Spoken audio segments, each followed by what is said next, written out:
Nagaprito ako di. Nagaprito ka da? Oh, nagaprito ako di. Oh? Pumunta tayo ng speaking, wala silang kanin, manok lang talaga.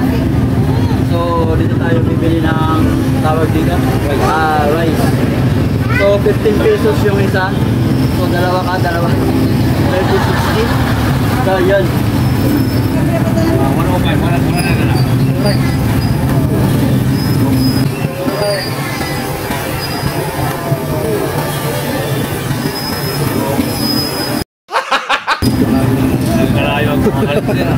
So guys, magbabayad tayo guys. So minsan ko lang ito buksan kasi maraming napapahamak. So 100. Thank you. So guys, tayo nag-magic tayo. 100 na lang, nakatipid tayo ng 5 pesos. Lods, Paps, pwede pag ginanwara kami sa...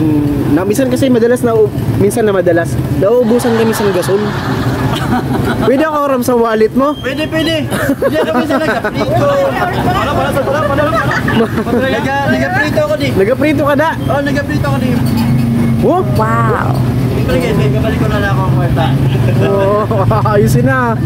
So pag nawaraan kaming gasol, mura mo ko wallet mo? Okay. Okay, sige ha, walang problema. Nasa pagkumpayan lang ako. Okay. Salamat sir. John, thank you.